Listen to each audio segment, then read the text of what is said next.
right, well, as people sign in, I would like to wish you a good afternoon and thank you for joining us for the EdFX sponsored webinar, Practical Understanding of Natural Language Processing in Risk Adjustment Technology. I'm Anna Lafayette. I'm the Director of Operations here at ACOs, and I'm just going to briefly take you through a housekeeping slide and before turning it over to our speakers.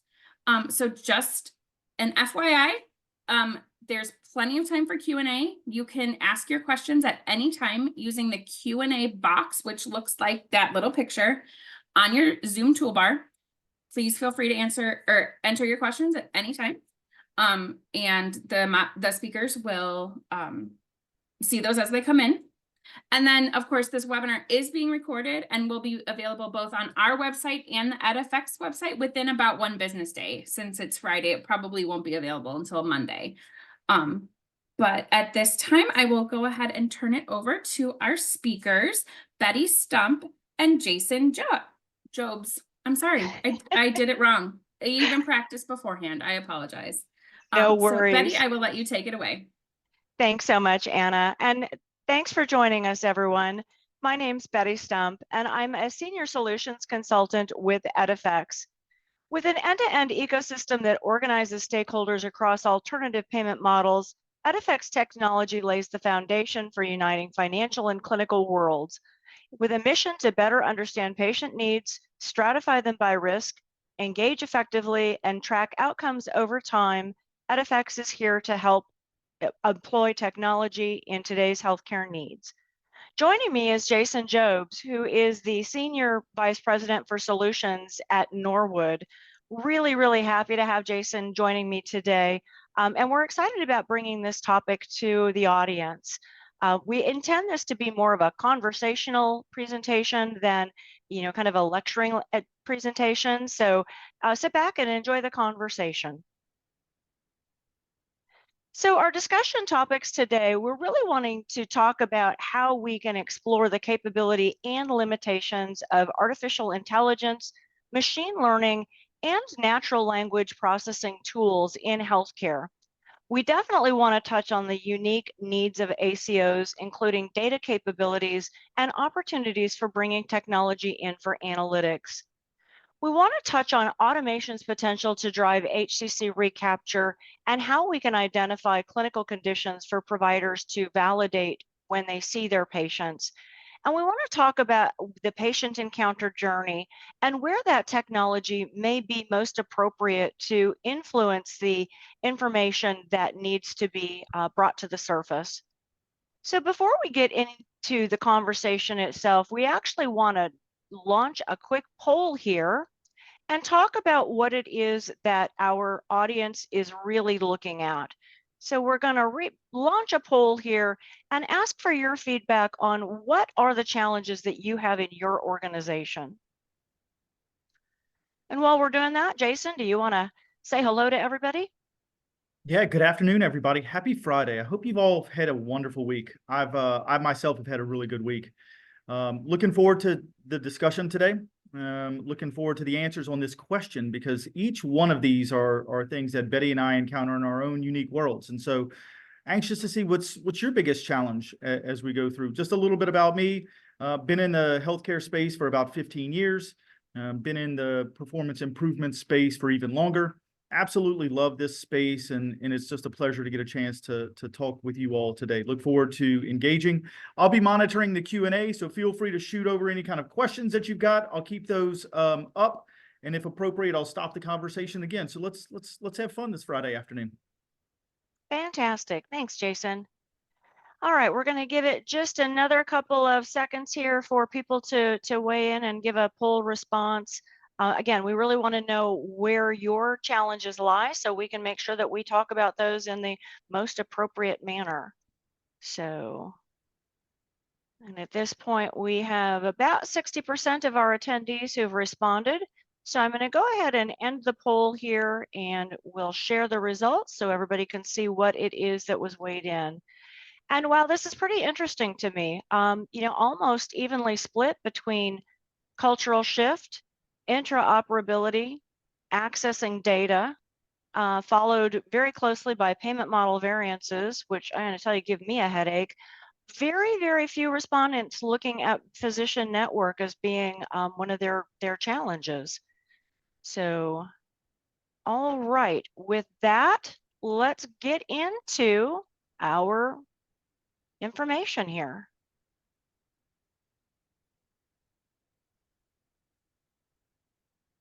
So the challenges for ACOs, definitely cultural shift to value-based care is impacting everybody, not just ACOs. We really have been entrenched in that fee-for-service mentality. Our tools, our systems, our EHRs, our billing systems are all based in a fee-for-service production modality. So making that shift to value-based care, looking at our patient needs more holistically and recognizing that understanding that severity of illness, which is represented by the risk adjustment score, as well as cost effectiveness or cost management, are really paramount in being successful with an ACO. Jason, what are your thoughts on that? Yeah, I was actually having a conversation with an organization who has an ACO. They are pretty big into value-based care, but they're really struggling to navigate the cultural shift with their clinicians. They've got one foot in a canoe in the fee-for-service world, one foot in a canoe in the value-based care world, and where they should be moving parallel or even at times converging, sometimes they diverge. And it's just really been a struggle for them to make sure that their clinicians understand all of the different facets. For me, that's one of the two that jumped out most to me in the poll, that organizations are struggling with that I talk to the most frequently. Yeah, I think that's a good point. And interestingly enough, a lot of times we have, our organizations have a lot of different payment models. So we have that fee-for-service component, we have the value-based care component, and being able to flip back and forth between the two is just not really something that's doable. And I hear over and over again that providers want to be really payer agnostic. They just want to take care of their patients. And that definitely, plays into the payment model variations and the frequent model changes. Certainly an issue with CMS. I think every year CMS renames its ACO models. We're now coming up on the new team model. So that's definitely a challenge. Especially when we start factoring in things like upside only, shared risk, capitation, all of those different factors, it just adds to the challenge. Our networks are definitely a consideration. How many of those physicians are under the control of the ACO versus your community providers? And what is the scope of influence that you have for those community providers? Now, this is one that didn't factor in on our poll. I think that that's because we're really focusing more on some of these other issues, but I think that the physician network engagement is certainly a topic of interest. Interoperability, again, this is one that I think impacts everybody, not just ACOs, but really being able to understand the interoperability, getting that data, receiving it, sending it out. It's very, very difficult to manage your costs if you don't truly understand all of the care that's being rendered to that patient, and interoperability is crucial. What are your thoughts about interoperability? I will honestly say that this is a space where I am less familiar with, but what I can tell you is that the whole sending and receiving data, particularly across the physician network, is often a challenge, but also back and forth with your payers. I've seen just challenges of getting the right information at the right time to the right people. That's one of the ones that I'm yet to see a ton of really great solutions. And so I've seen some things continue to evolve, but the interoperability, I think, is going to be the supercharger for what we can accomplish.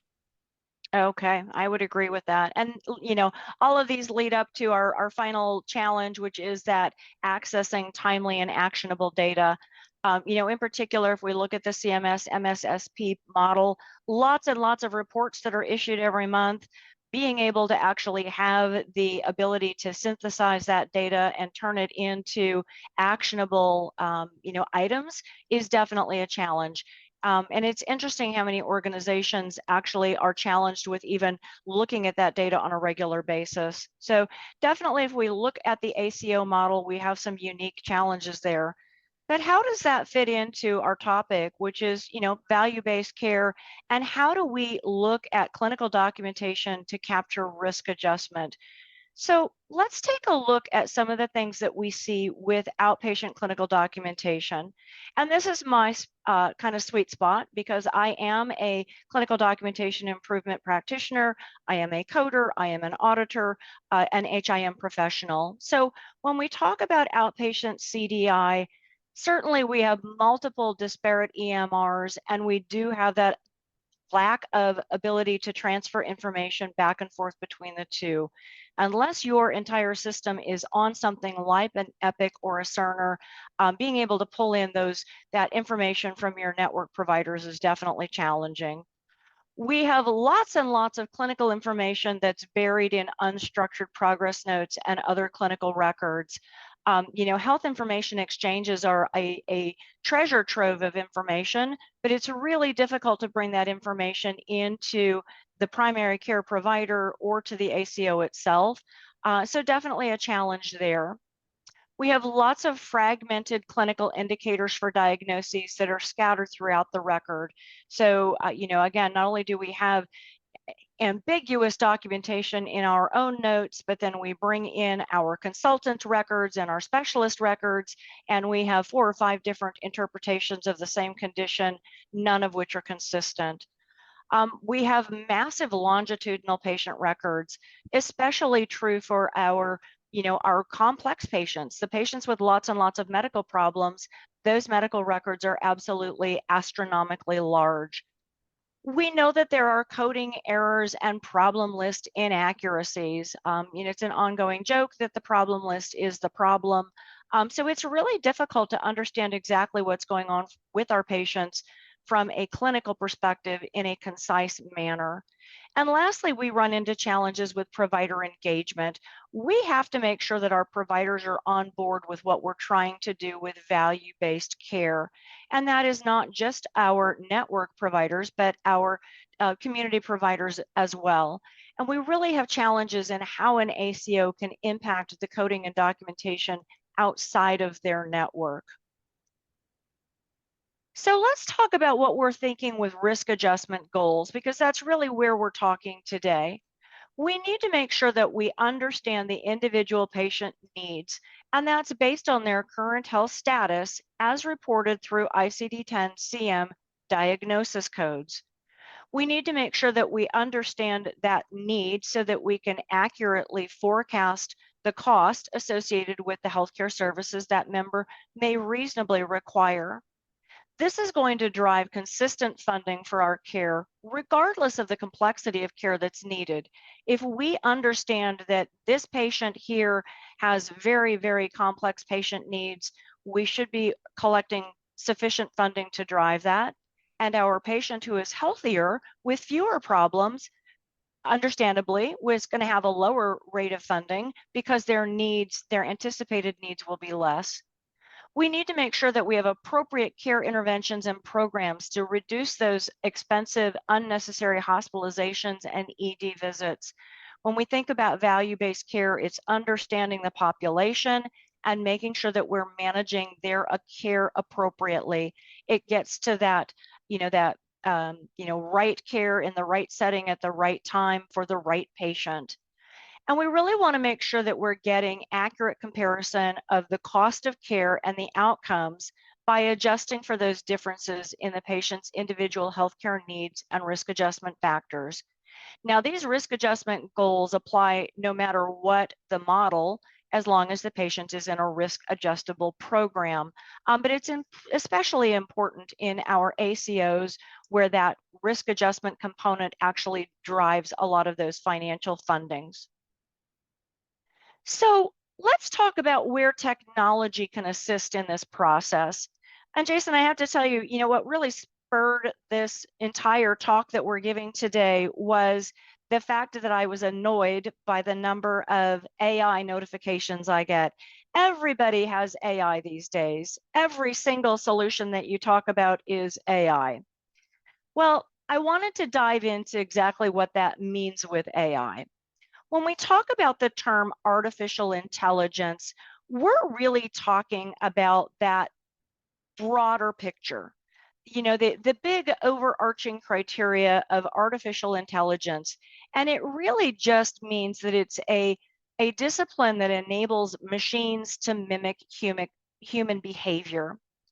Now, from artificial intelligence, we have a subset, which is our machine learning.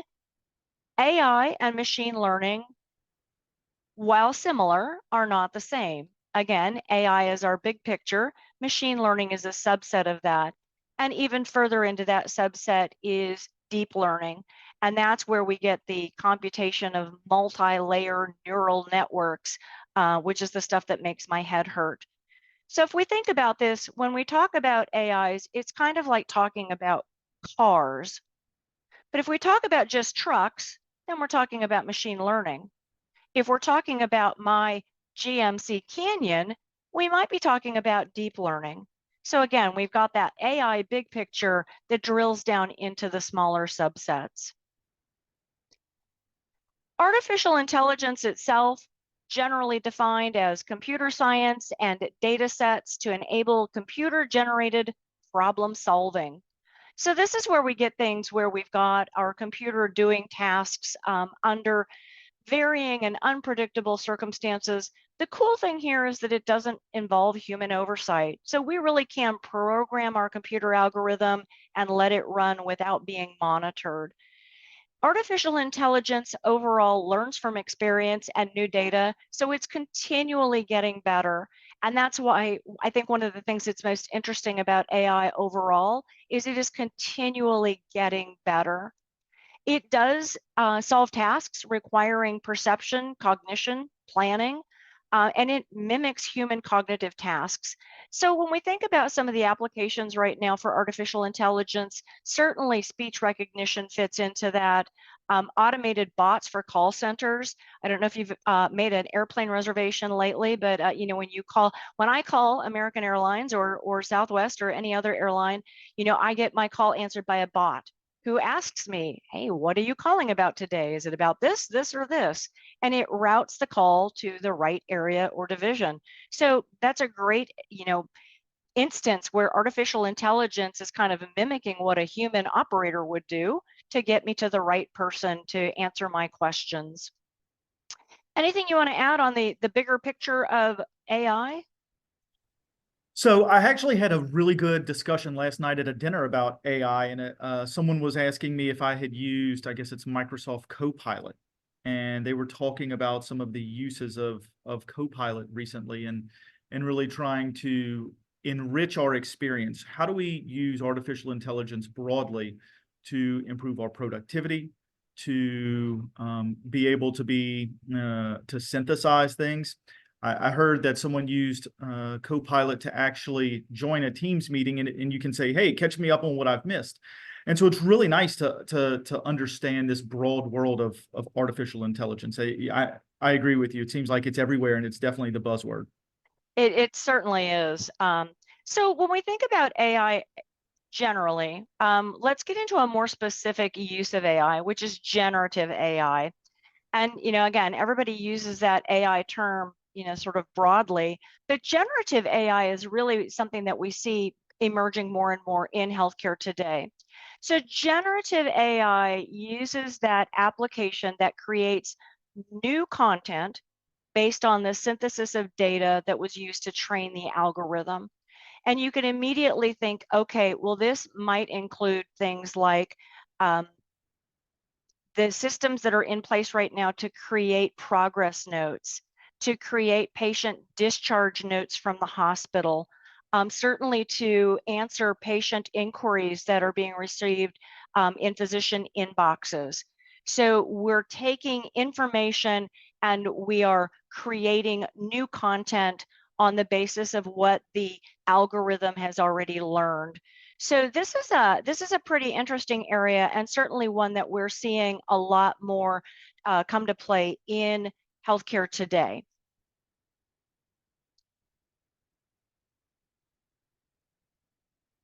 So moving into machine learning, again, this is that subset of the broader AI. When we talk about machine learning, this is really teaching that machine on a specific algorithm we want it to analyze data, we want it to learn from the insights, and we want it to make informed decisions. So this is really where we're starting to leverage the ability of our computer systems to intake vast quantities of data and make informed decisions on the basis of it. Certainly an improvement over what we can do as a human. I can only read so many books, so many chart notes, so many anything, which is really no comparison to what the amount of data that a computer can take in. One of the things that's very interesting with machine learning is that the performance is expected to always improve over time as the computer algorithm is exposed to more data and is basically trained. We don't want to say that it learns, because that would infer that it's thinking independently. So it's actually going to be trained on the basis of that data that it's taking in. So the more data, the greater the improvement in the model. So we definitely see examples of machine learning in our lives today. And you and I were laughing about this with the Amazon and Netflix recommendation. I made the mistake of watching a single Netflix series on serial murderers. And wouldn't you know it, that Netflix has decided that I am an avid serial murderer aficionado, and now my recommendations keep coming up with different serial murder recommendations. Other areas that we may see machine learning is in bank fraud alerts. This one definitely comes to play for me personally. Saved my hard-earned dollars when I got a notification. In healthcare, we can see this maybe in analysis of x-rays. So what's your exposure with machine learning? How do you feel about those Netflix recommendations? Yeah, so I think maybe my wife must have logged in on my Netflix and watched the same thing, Betty, because for a little while there, I got the whole serial killer thing coming my direction as well. So for those that I've never interacted with, my master's degree is in predictive analytics. And so I got the opportunity to learn about more and more machine learning. And I think it's absolutely fascinating. The challenges that they put out there for people to build these models for Amazon and Netflix are incredible. What I think jumps out to me is that we expect perfection. I mean, think about everyone on this group. We've got 74 participants. How many people say, where did they come up with this when they're flipping through Netflix? Or why is Amazon recommending that? Or even worse, think about, Betty, you showed the positive piece of the bank fraud alert. I've been somewhere where I go to use my credit card and it doesn't go through. And American Express wants to believe that I'm purchasing something that maybe is outside of my norm. And so I think machine learning is an absolutely critical aspect of where we need to go. I think we've got to calibrate and make sure that we all understand that technology is imperfect. We're imperfect. And so it's going to take time to drive and learn these things. Last night at my dinner, it was interesting. We were talking about machine learning, and someone said that now they're being prompted to rate an answer, maybe from ChatGPT or some other mechanism, to then help be participative in driving the machine learning. I also think that out there in the market, you're going to hear this term machine learning a lot. And I would encourage you all to ask them about their machine learning. How often does it happen? How regular is it? I mean, I think we all know that if we make a change on Amazon, it seems like just the next day we get recommendations. How often is the model in any type of natural language processing partnership evolving itself? I think those are great points, and absolutely, I think machine learning is definitely what we're going to see more and more, particularly in the healthcare arena. So as we move into that even further subset, this is really the heart of what we wanted to talk about today, which is that subset of AI that is natural language processing. Some people refer to it as NLP. We also refer to it as NLU, natural language understanding.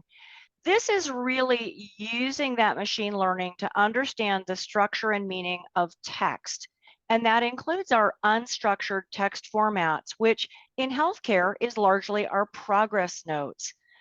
NLP applications analyze that text to extract the information relative to the source to quote unquote understand its meaning. Now, this is a really unique field in healthcare because healthcare language is challenging. It is challenging to the human And now we're going to expect a machine to understand the nuances.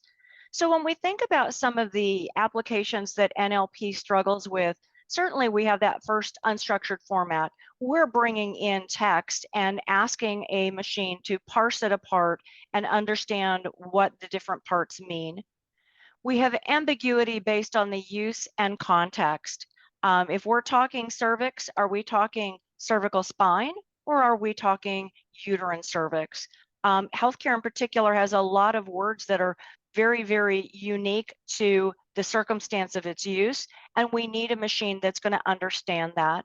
Again, synonymy. We have different terms for the same context in the specific context.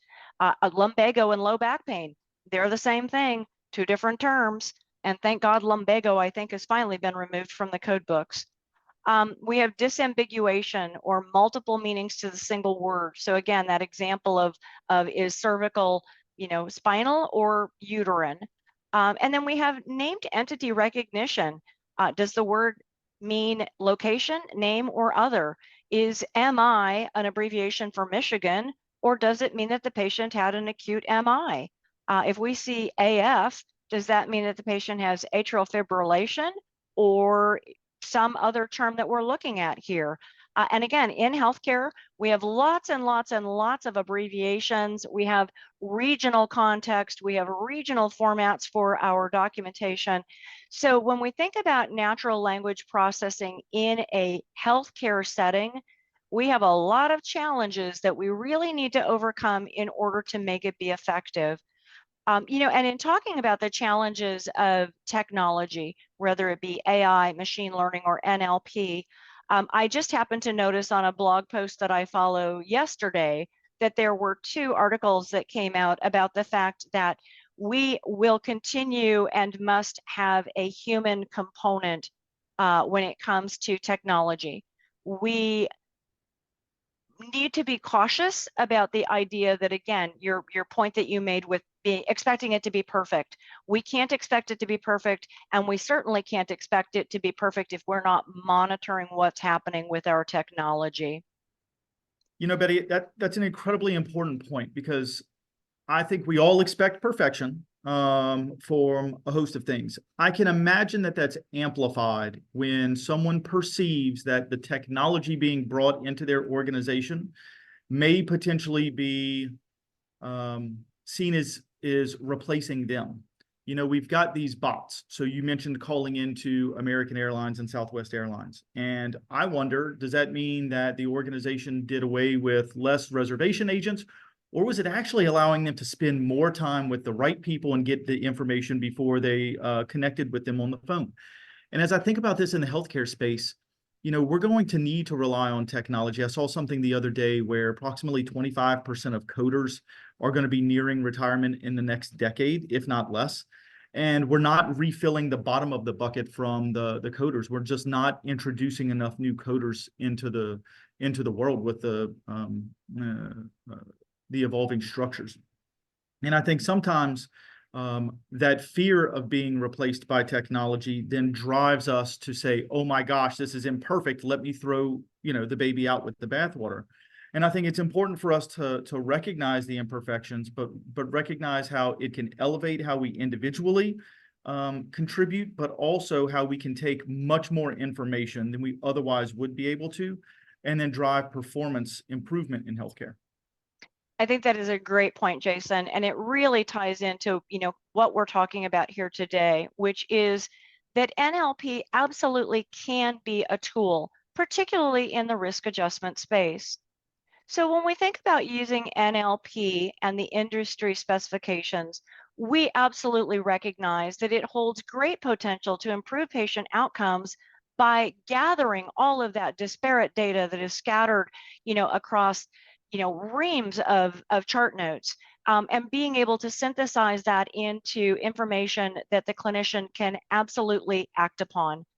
We know that it holds potential to reduce healthcare costs because, again, we can recognize those patient needs and address them in a timely manner rather than waiting for our patient to have an exacerbation. And it certainly provides the ability to have insight into the quality of the care that's being delivered. But healthcare absolutely has unique challenges. We know that the quality of the data is all over the board. And EMRs have been a blessing and a curse to us. We certainly have the ability to bring in information maybe a little bit too easily. And that cut and paste and note bloat phenomenon certainly brings in far more data than we ever had previously. You know, when you had to handwrite that note, it was quick and to the point, sometimes a little bit too quick and to the point. Now we're, you know, the opposite direction on that pendulum, and we're getting progress notes that are 8, 10, 12 pages long. Hospital records that are easily several hundred pages, if not thousands of pages. We certainly have areas of domain knowledge that we need to address. We have the issue of validation, interoperability, and then that overarching need for data privacy. We need to absolutely respect the security requirements in healthcare, which in some cases are a lot more stringent than I think even we see in nuclear reactors. When we think about the HIPAA guidelines, data privacy and security requirements, we absolutely have more than enough in healthcare today. So how can NLP work to drive HCC recapture? Well, it certainly can help us by analyzing and extracting relevant clinical indicators from the unstructured data. So if we look at those progress notes, if I'm doing a chart review looking for evidence of, you know, risk adjustable conditions, if I'm looking at a 300-page record for the last 2 years for my patient, that's an awful lot of manual work. So how can NLP help me? Well, it's going to actually scan those progress notes, all of that information that's related to this patient, and it can pull that key information in front of a reviewer in a more succinct manner than ever can be done manually. If we think about CDI, clinical documentation integrity, which drives clinical documentation improvement, certainly NLP solutions such as computer-assisted provider documentation can make a difference. And this is nice because CAPD solutions are really at the point of care. It is right there where the provider is capturing that progress note and can identify incomplete or unclear medical records at the point of care. So if my clinician has captured congestive heart failure, my CAPD application can prompt right then and there to ask, hey, is this systolic? Is it diastolic? Is it chronic? Is it acute? Is it acute on chronic? All of those additional factors that go into that CHF entry that are absolutely necessary to fully understand that clinical condition. Certainly population health. You know, population health is emerging and becoming more and more prevalent. We are seeing the need for a discipline who's really looking at, you know, our entire population needs. NLP certainly can focus on that by identifying those patients with conditions or at risk to really help manage those. We want to get our CHF patient, now that we know that it's acute on chronic diastolic heart failure, we want to get them into a congestive heart failure program. We want to make sure that they're connected with a case manager who's able to monitor them, who's checking their weights on a daily or weekly basis to make sure that they're not going into an exacerbation that may ultimately end up with them being in you know, an acute hospitalization. So technology and specifically NLP can certainly drive all of these types of solutions. I think we have a poll that relates to this actually. So let's bring up my next poll here.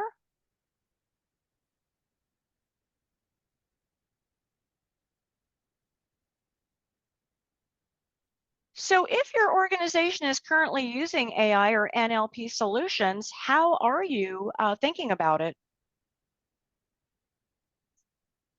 And so, Betty, while folks are replying to the poll, you know, you mentioned the piece about how NLP can help identify patients with known chronic conditions. So I like to cook, but I need sometimes simple recipes. My wife is by far the better cook in our family.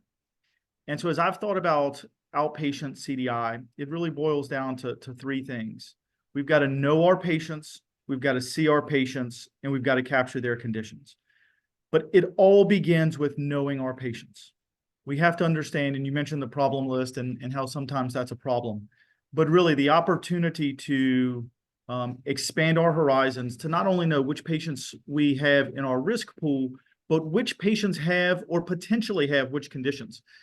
Because then we can stratify those patients. We can understand which ones are most likely to potentially have an acute exacerbation. You use heart failure, but also which patients maybe are advanced in age with 0 known chronic conditions. And maybe that's an opportunity to come back and say, we need to use this to kind of broaden our understanding of our individual patients. Absolutely. I agree completely. And I'm actually thrilled to see these results. We've got 6 respondents who actually have NLP or AI technology deployed already in their organizations. But certainly a lot more are either actively exploring or are starting to think about it. And when I think about any type of AI, whether it be NLP or machine learning or any of the other, variants of AI, I think of them as a tool to make us be more efficient, more effective, and do our jobs better. So I'm thrilled to see these results. It absolutely speaks to the value that technology is bringing to value-based care. And I'm a numbers nerd and just love the balance of that bell curve. It looked like a perfect bell. So. All right, so let's talk about specifically in risk adjustment, how we can use NLP technology. So when we think about how NLP can be deployed in an organization for HCC recapture, we have a couple of different insertion points. The first one obviously is going to be suspecting, and that's really just going to be looking at kind of our historical administrative data. That's going to be our claims data, our known diagnoses that we want to identify that we can use to drive outreach to patients to get them in for visits. But I think more importantly than just suspecting, we have the ability to use NLP in pre-visit review.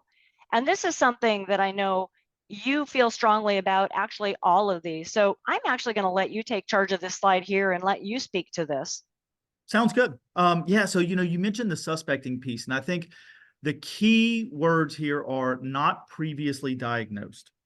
So whether it's a medication that's picked up, whether it's some form of a lab value or a diagnostic result, the ability to parse through a significant amount of information to drive net new creation of suspect conditions. Because I suspect that for the organizations that are using their claims data, it's great. And sometimes you can triangulate the 2 data points to come up with a net new diagnosis. So patient has a diabetes, but they also have another chronic condition. Well, now they may have diabetes with some form of a chronic complication. But this is really aimed at creating those net new suspect conditions. But then you mentioned, and we're getting into the pre-visit review. We think that this is an absolutely critical component of engaging your clinicians at the point of care. This allows for individuals to say, you know what, let's take a look at the full picture. Let's look at the suspect conditions that maybe need to be evaluated by the clinician, but also let's look at the conditions that are probably no longer clinically relevant. In the work, that I've seen, organizations really need to engage their clinicians so that way when the point of care occurs, the doctors and the extenders have exactly what they need, and NLP can really help parse through some of that. As an ACO, one of the things that probably jumps out to me the most is the concept of doing a retrospective review, but in a post-visit pre-bill timeframe. And what I mean by that is you all probably have thousands, hundreds of thousands of visits every year. You can't probably keep up with the volume of coders that you would need to be able to look at every single interaction every single time. Right now, the OIG has certainly alerted folks to exactly what chronic conditions and acute conditions are on their really significant watch list. But you've got to make sure that as many claims going out the door are as accurate as possible, and you can't touch every one. And so what I've seen NLP do is help organizations really be able to funnel all those through into one work list, When there is documentation, but no clinical diagnosis associated with it, let's stop. Let's take a look. Are we going to be able to capture this particular condition? Alternatively, what if we have a condition where the diagnosis code was placed, but there's not sufficient documentation? Let's understand if that clinician was really intending to address that. This is incredibly important because in the Medicare Advantage space, you have the opportunity to do a retrospective review. In the ACA, you can do the same. But in traditional Medicare, those avenues to correct a claim are more time intensive and a little bit more challenging. I mentioned the retrospective review component. A lot of organizations then go back and look at their Medicare Advantage population. They will look at those patients where maybe something they perceive should have been captured but wasn't. And they will go through and submit those. And they've got approximately till the end of 2025 to submit for 2023 claims. But again, do you want to touch every single encounter, or do you want to leverage technology to potentially be able to do that? Great points. Absolutely great points. Go ahead, Betty. Keep going. I'm gonna read the question first. Well, I was going to say, well, this just feeds right into our next slide, which is really what are the benefits of NLP technology when it comes to risk adjustment. And you know, from my perspective, again, as a coder, that efficiency gain is, you know, I can't stress it enough. It is going to make me be faster and more effective at being able to do any one of the jobs that I need to do as a coder or an auditor. And particularly in the pre-visit space, this is especially true when we're really wanting to validate those conditions and make sure that we get them in front of the clinician at the point of care. We want to make sure that we're taking full advantage of that annual wellness visit or their comprehensive annual assessment. And we can't expect the providers to go find that information on their own. So pre-visit review is going to give us that avenue, and using NLP for the efficiency gain means that my clinical reviewers are going to be looking at the clinical evidence that they need to support those conditions. Certainly you brought up risk mitigation. Hugely important. Again, coder, auditor here, I see beautifully documented diagnoses or conditions in my documentation that never get coded onto a claim form. Conversely, I see lots and lots of coded diagnoses, and I really can't tell where they came from because it was never addressed during that encounter. And that's really the heart of those OIG audits that you mentioned.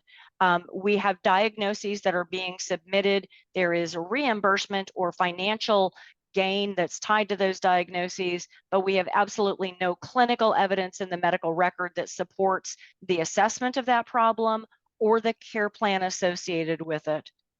I think definitely we can use NLP technology to drive our engagement strategies. Which of our patients need to come in for that annual assessment? Which of our patients have the most significant conditions that we do not want to lose to follow-up? So this is certainly an opportunity to help, you know, drill down into understanding that broader population and making sure that we're getting them the right treatment in the right setting. And lastly, because this is such a key component, is we can use it to drive our provider education. You know, we don't practice and avoid. We don't do this and avoid. We need the engagement from our clinicians, and we can't expect them just to, you know, by osmosis or, you know, telepathy, understand where they need to do better. So using technology to help drive those insights, that data analytics is going to help drive our education outreach. So when we think about NLP, absolutely lots and lots of benefits, but there are challenges. As you said, it's not perfect, even though we might expect it to be. So when we think about the challenges that we have for NLP, we definitely struggle with the structured data. We need to make sure that we have our information organized and searchable. We need to make sure that we have a tool or a technology that's able to recognize not only structured data, those, you know, dates, numbers, lab values, but more importantly, that unstructured data. We need to ensure that we have a solution or a tool that is well-versed in healthcare, that it understands and manages the data, like our medical records that really are very challenging. Spellings and abbreviations are the biggest bugaboo imaginable. As a very well-seasoned auditor, I will tell you, back in the good old days, we had a rule that if you had an abbreviation, that you had 3 people had to come to an agreement on what that abbreviation stood for before we actually accepted it. Certainly organizations today have to have, as part of their policies and procedures, their abbreviation, compendium. I think that's a requirement of the Joint Commission, certainly in the inpatient setting, but we certainly want to have that as well in our outpatient setting. We want to make sure that our clinicians are using the same consistent terminology across our organization. And lastly, the clinical indicators. We need to make sure that we're really recognizing those clinical indicators and what they represent in terms of those diagnoses that need to be captured that maybe have not yet been. Anything you want to add on the challenges for NLP? I feel pretty strongly about NLP as a tool that absolutely makes our job better, but it is not perfect. Yeah, I mean, it just comes back to it doesn't replace the human aspect, but it complements the human aspect. There was a question, Betty, that really kind of ties into this as well. Is there a benchmark for the number of coders to providers or coders to patients? What percentage of visits should we strive to review realistically? And I think it kind of ties back to that prior slide, in that it all depends on where you're at within your organization and where the organization's maturity is. Because if you use a technology, we know that the technology is not going to fully replace everything. However, it can complement it, and so therefore it drives down your ratio. So you would need less coders to satisfy the total population. It depends on if they're just looking at risk eligible codes or if they're looking at every single diagnosis on the record. And so for the individual who asked this question, it's a great question. I wish there was a singular data point that I use to be able to answer that. Unfortunately, it depends on the technologies that you have, both your native EHR as well as more, as well as kind of the makeup of your patient population. What I would say is that it's incredibly important that you get a chance to review every condition that was captured at least once during the year. And what I mean by that is that if you've got 1,000 patients and on average they each have 1.5 conditions, that would be 1,500 patients. I would make sure that every one of those was successfully captured at some point in time, just to reconfirm it. And if you don't have the staff to be able to do that, I would recommend that you at least focus on those conditions that were captured once and only once. Absolutely. And I think that as much as I hate to give that same answer, it truly does depend. It's going to depend upon every organization. And just because, Doctor's Hospital over here on this street corner is able to, have 3 clinical reviewers getting through 10,000 patients a year, XYZ hospital on the opposite corner may need 5 or 6. It's going to depend upon the scope of the work that's being done and what that program's operational policies and processes are. That's one of the things that we're discovering at EdFX, is that we truly need to have a complete understanding of what an organization has in place, as well as their goals that they desire to achieve, to be able to more appropriately fit the program so that it fits their needs. We don't want, I don't ever want to see a vendor come into space and say, absolutely, I can guarantee you that this is going to return a 10-time ROI and that you're going to be able to let 75% of your coding and clinical review staff go. That's not true. And no one should ever be taking that information straight up. We definitely want to make sure that any type of technology solution and those metrics are customized to the program that you're running. So we're getting close to the end of the session here. Really want to just wrap this up with looking at really the values of incorporating NLP in a risk adjustment program, what are the key takeaways that we want you to leave this session with today? Well, first of all, we want you to understand that when you hear the term AI, it doesn't always mean AI. You need to actually dig a little bit further into it and understand the nuances of machine learning, NLP, large language models, deep neural networks. AI, again, it's like saying car. It doesn't really mean much on its own. We definitely want you to understand that NLP technology can be an effective asset to risk adjustment programs in outpatient CDI, but it's not a complete solution alone. I cringe whenever anyone approaches me and says, well, we want to just push these right straight from the machine to the provider. That's asking for a lot of unhappy providers. There is a human component that must be part of this solution. We know that technology solutions require applications that are specifically designed for healthcare and more specifically for the complexities of risk adjustment and HCC recapture. And when we talk about HCCs, there's a big difference between CMS HCCs and HHS HCCs. And don't even get me started on Medicaid HCCs because those sometimes live in a black box. So when we talk about using NLP in a risk adjustment program, we want the customers to be very discerning. We want them to be well-versed shoppers, good consumers who understand exactly what it is that they need and that there are a lot of different technologies that may not be well suited. We want you to understand that NLP solutions are a tool.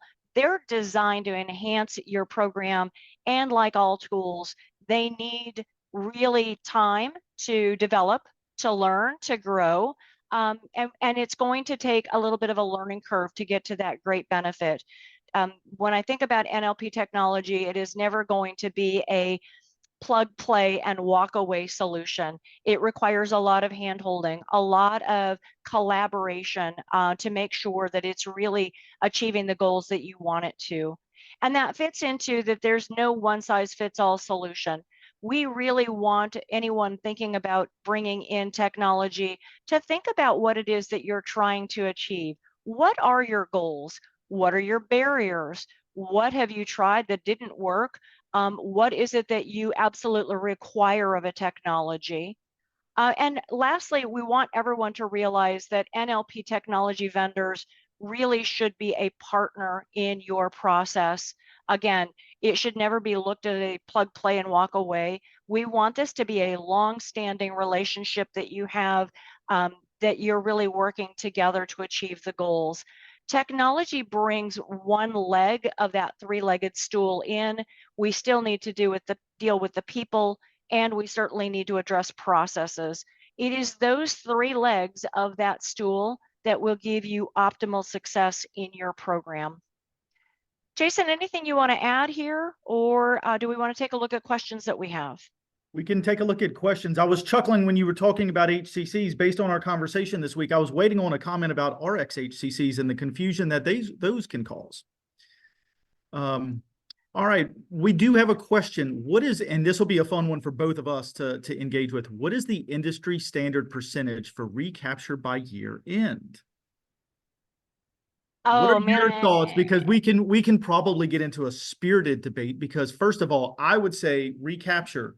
Are we looking at all conditions, or are we looking at just the chronic conditions? Because if we include the acute conditions in the denominator, well, you can't capture 100%, because I sure as heck hope that we're not capturing strokes and heart attacks year over year. What are your thoughts? I hate to fall back on it, but I'm going to give the it depends answer again, because again, we're going to have to look at which model are we talking about. Are we talking about Medicare Advantage, where we actually have an opportunity to go in and do some retrospective corrective action, or are we talking about an ACA model or an MSSP model where we need to get it right the first time? Realistically, I think most of our large payer organizations are really targeting that they want 75% or higher recapture. How transitory is your population? How big is your organization growing? What other factors have come into play that may have influenced your patient's ability to actually come see their primary care doctor? What bandwidth do you have to do an outreach program to get your patients in? What is your patient access capacity? If a patient calls for an appointment, are you going to tell them it's 3 weeks before you can get them in? Or are you going to let them know that you have appointments open next Monday? All of those are factors that come into play when you kind of come up with that average. I don't like numbers. I don't like hard set targets because I think that they're misleading, and I think that they end up shortchanging the process in an effort to get to the goal. And I always want to make sure that we're paying attention to the steps along the way. I think that's really fair, and I think you mentioned the complexity that each organization faces. I will tell you that historically, I've always looked to try to capture 90% of the known chronic RAF on an annual basis. Top performers I've seen touch 95, but that's different than the recapture rate. And so I want to make sure that folks understand that when I say capturing of the known chronic RAF, that's of the actual condition score. We're only looking at the known and not the suspect. I don't include the suspect or the acute conditions in the denominator. But to your point, I mean, we've got to make sure that there's access. I actually have seen and created some really strong correlation coefficients with patients who have annual wellness visits and outcomes, patients who have had a visit and outcomes. And so I certainly think that there's room for wiggle room, but each organization would be unique. I know we've got 3 more minutes, so there's one more question that I've seen come up. Okay. I've used NLP and risk adjustment coding and found it frustrating. Are all companies employing coders to help them develop their programs? My experience made me feel like coders and actual coding rules, excludes guidance, etc., were left out. How can coders get more involved in AI development? You know, that is a great question. I mean, I can speak from my personal experience, both here at EdFX and with my previous employer, who was also in the NLP technology space for risk adjustment. When we get down to the very detailed work, it actually goes to data scientists and data engineers. So there's usually a couple of layers of people involved in that NLP development process. We absolutely do have qualified, certified coders. Clinical informaticists are involved. We have, you know, the professionals who bring in that layer of review, as well as the data engineers and the clinical scientists, the data scientists. Data scientists are just exactly what they sound like. They live in a world unto themselves. They generally, as a rule, do not understand the coding guidelines, but they understand how to program the computer algorithms to achieve the outcome that we're trying to achieve. That's where we tie together all of those different disciplines. As far as being able to, you know, be a coder who's getting their foot in the door, there are programs that are specifically clinical informaticist programs that certainly can give you more technology. It's certainly a marriage between the coding discipline and the technology discipline. And there is an opportunity there for the two to coexist, absolutely. All right. So just to kind of follow up, anybody that is interested in learning more about what EdFX is providing in NLP technology and value-based care solutions, we certainly have provided our contact information here. We would welcome any contact, and that includes any questions that you may think of after the fact that you want to, you know, kind of pose to Jason or I, and we would be happy to answer those. All right, Anna, I think we're